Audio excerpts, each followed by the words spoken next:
Imagine you have everything in your life, whatever you want. Your favorite food, WhatsApp, Facebook, internet, television, air-conditioned room, and whatever you want. But with one condition, you are not allowed to go out from your home. How many of you are interested? None, right? But unfortunately, this is what's happening in the life of people with intellectual disability. Most of them, they ended their life in a room or in a residential care center. I was in an orphanage. It is an inclusive orphanage for children with a disability and for the non-disabled children. It enriched my life. I spent nearly 12 years. We were playing together, we were working together, we were eating together, we were equal and we felt equal. But when I bring them to the school for admission, the schools are not ready to accept them. Even if I force them to get admission, and the children sitting in the corner and do nothing. At one point, they just dropped and stay back at the home. During my stay in the orphanage, almost every day, we get call from the hospital, from police station, from railway station, and people just abandoning them on the street or in the railway station. It shows that people are not ready to accept them. But how many people we could accommodate in the orphanage? Then I thought, I think now we need to train them to get a job, to give some skill training. I was looking for any training center to provide the skill-based training program for the people with intellectual disability. Finally, I found an organization called VRCH run by Government of India in Pondicherry, and some of my boys who undergone for the 2 years training program. Some they gone for a plumbing work, some for the electrical work, and some for tailoring and other jobs. And after finishing their training program, first time in their life, they got the certificate. And then I was very proud. Now they have a certificate. And I thought, now they are qualified, they're trained, they have a certificate, I believe they will get a job and leave the orphanage. Then I went to the different organizations, different corporates to get a job for them. And the people simply rejected. And they said, we are working with big missionaries. We are working with electricity. It's very highly risk for a person with intellectual disability working in an industry. And of course, they have many other excuses not to give a job. They're trained, they got certificate, they are qualified, but no job. Again, back to the home, having the same food, same shelter, and do nothing. If you having a good food every day, you will get energy, right? And somehow we have to release our energy. We go job, we go movie, we do something, and next time we are having our food. Imagine these people are sitting in the home, either at the residential care center or at their own home, and having their good food, and they get energy. And somehow it has to release. Unfortunately, this energy release in an ugly way. They get angry, they get more aggressive, and the immediate next option in front of me to bring them to the hospital. When I bring them to the hospital, I meet psychiatrist. And psychiatrist prescribes some medicines. But unfortunately, the most of medicines, they brought them to the sedative states, or being relaxed, or more sleepy. After taking the medicine, they're just sitting in the corner and do nothing.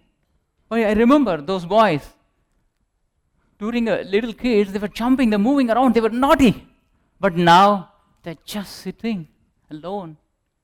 I asked myself, this is the life I want? Is anyone wants? No. Then I started to study what I can do. What are the jobs they can do well? And very fortunately, I found farming, one of the jobs they can do well.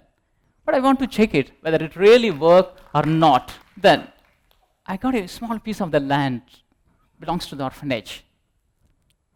My idea is to set up a kitchen garden to grow the vegetable for the orphanage. And along with the 10 boys and girls with intellectual disability and some volunteer, and all together we cleaned the land, we made a fence around the land, and our idea to set up a kitchen garden. And one day, I brought a seed to grow some vegetables. I kept it in my hand, and one of the boy with the intellectual disability, he asked me, what is this? And I said, it's a seed, it can grow. And we're very close to our garden, there is a big mango tree. And then I showed him, look at the big mango tree. It comes from the little seed. And he was looking at the big mango tree and saw this tiny seed and looked at me and laughed. How it can grow from the little seed? And then I said, his name is Anbu, do it. And he did very well. And he put it on the ground, and he was watering regularly. And still I remember the day. I was in my office, I was working in my computer. You knocked the door, brother, come. And then I thought something happened. And then he pulled me, and then I was running behind him. He opened the kitchen gate, and then showed the 2 leaves coming out from the ground. And it's changed his whole life. And after the incident, he locked the kitchen garden gate and get the key, put it in his pocket, and never allowed anybody. It's my garden. I will take care of it. And he was very proud. And he did.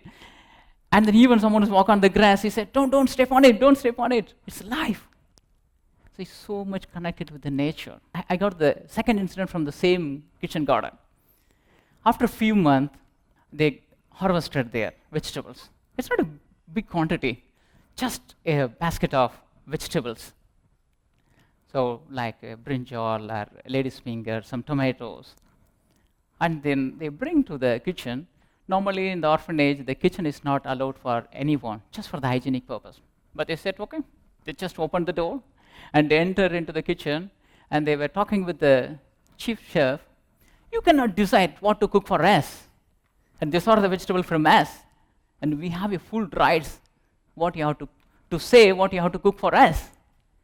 And I saw the confidence level, it's improved drastically. I was working for many years. It never happened, but it happened in a few months with the kitchen garden. And afterwards, their dress pattern changed. They feel very proud. And then the way they talk with the people is completely changed. Even the language changed. They were started to talk about sunrise direction, season, and monsoon, and they started to pray for rain. It's completely changed. But the most importantly, they got a role in their life. Until then, they just depend on someone. And they're just waiting for their food every day. Now they're giving back. They got the role of gardener. That role brought them respect and dignity in their life. But to get the role, we need an opportunity. So that little seed given me a big dream to create a space, a place where the people with intellectual disability or non-disabled, they can learn some skill, they can work and have an independent life. With the dream, I left the orphanage. I started to travel in different parts of India and abroad to get to know more about the people with intellectual disability living in India. And then, as per the statistics from 2011, there are nearly 1.6 million of people with intellectual disability living in India, and 80% of them, they are not employed and they do nothing in their life, just sitting idly. And more than 75% are living in rural villages. And during my travel, I met many parents, and all of them, they have the same, only one worry in their life. What will happen to my child after me? This all my previous experience made me to think something I have to do. That's made me to initiate my project, Srishti Village.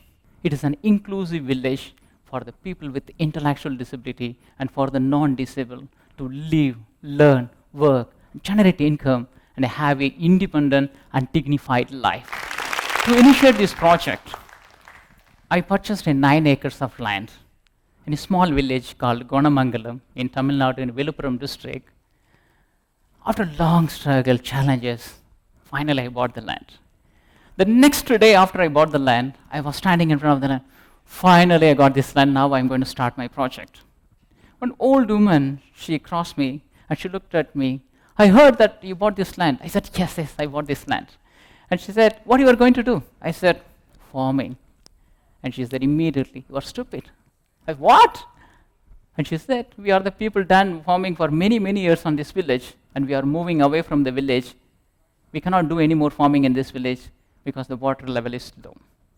Later I realized the water table of this village is very low. It's hard to do farming on this village. I cried. Then I called water experts. Many water experts who came next days, and they did a survey, and they walk around the land. And then one old man who was grazing his cow in the neighboring, and he was looking at us, what these guys are doing. And after all the experts left, this old man came, and he asked me, who are the people, what you are all doing? And I said, these are all water experts. They're going to help me to find and regenerate the water level of my land. And he asked, have you got the answer? I said, in few days, I will get a mail, and they will inform me what I have to do. And he suddenly grabbed my hand. Again, we walk around the land. And he showed some water marks, the water pathway. During the rainy season, you can water move one direction. During the dry season, you can see the water path, water marks. And he asked me why there is a water marks in particular place. Honestly, I don't have any answer. And he said, this is the lowest part of your land. Build a water pond here. And he gave me many other techniques. You cannot believe me. After a few days, I got a mail from experts. Whatever the old man said, exactly written on the mail. I paid to them and never paid to this old man. Afterwards, I never call any experts. Go and sit with the grandma, grandpa, listen their stories, and then learn all the farming technique, and learn to build our house. You can see the transformation from 2014 to 2016. The dry land became the green land. And we started doing all the farming naturally, whatever the material available on the land, and we build our houses naturally. And it's not me, it's all people with intellectual disability who joined along with me from the beginning. After I bought the land, the parents brought me a group of intellectual disabled, like 10 to 15 people. All I know previously when I was working in the orphanage at different places, they all came, we were sleeping under the tree, and we started to build our own community. And whatever you can see, the pictures, everything is built by them. Now, they are harvesting their own food. They learned the farming skills, they started to grow their own food, they're harvesting, and you can see they harvested their food, and then we have a cow for milking, and then we have all kind of animals. We included everything. We have a cow, rabbit, and dogs, cats, sometimes snakes. And they are a very happy life. They don't depend on anyone.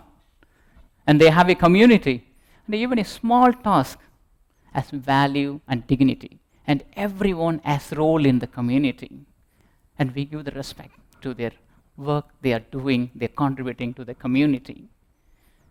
No longer they need me. Soon I leave, and they will have an independent life.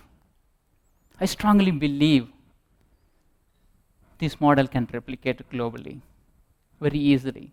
And recently, they started their own enterprises called Thulir and grow their own vegetable and consume for themselves. And excess, they started to sell outside and generate their income. Then they are more independent. But what really Srishti does, then I go back to my early stages of Srishti. After I initiated my project, one parent came to my village for her son admission. I know her son. He was studying in a special school in Pondicherry. After finishing his special school, completed his vocational training, he went back to his home. And he looked, his two elder brothers, they got married, and they have a kid, and they have an independent life. And he asked his mom, Mom, I want to get married. And his mom said, you are a person with mental disability. Who is interested to get marry you? Even someone is get marry you, how you can lead your family? You don't have any job, you don't have any income. So he thought, if I want to get married, I need to go to a job. If I get a job, I get married. Very simple. And then he started to look around the whole Pondicherry to find his own job. Unfortunately, no one turned back to give a job. We were highly disappointed with his mom and his family and the whole society. And then sometime the police caught him for some reason and released, and he was sleeping on the road. For his mom, it's difficult to see him, his own son, sleeping on the road. So she decided to admit in a home. but she admitted in home for aged people. He's a 27 years old boy, wants to get a job, wants to get married, but she admitted in an aged home, old age home. And in the old age home, just having food, having medicine, watching television, sleeping. So you don't like it. So he started to run away. Once, twice, thrice. And the management of the old age home decided is unable to control his behavior. So they decided to lock him in a room. They locked in a room for 3 years until I get to know he's in this home. Then I went along with his mom. I tried to talk with the management of the old age home. They said they are not allowed me to see him. He said he is very aggressive, very violent. We are not allowing to see him. And I said, I know him. Even something happened, I will take the full responsibility. And after a long struggle, I opened the door, and he was sitting alone on in a chair in a small room. And I just grabbed. His name is Sendil. Sendil, come, we go. And he stood up. And his mom is standing next to me. He unable to recognize his own mother. He had got so much unusual behavior. He was started to touch his neck frequently, and saliva running out from his mouth, and sneezing continuously. He doesn't speak even a single word. I brought him, I washed, and then I brought to the village. I said, Sendil, it's your home. Do whatever you want. And then slowly walk around and slowly started to work. But most of the time, just isolate himself. He never mingled with the people. In the year of 2015, my community organized a surprise birthday party for me. And we were sitting under the tree in a circle. And first time, we joined in the circle. And everyone was telling about the village, and they started to wish me. And on his turn, he stood up. And he said, Karthik said, we should not waste our food. We should not put plastic on our land. This is the first sentence he spoke after 3 years. This is the biggest gift ever got in my life. Now he is leading the vegetable garden. He's the one who lead independently. Left corner, the tallest one, is the Sendil. Now we're having a happy life. One day, it was heavy rain, and I saw someone is watering the plant in the heavy rain. So I said, who is that? I looked, and then I went and I checked. That was Sendil. And then I said to Sendil, Sendil, it's raining. You don't need to watering an ant. And he said, my duty. Thank you.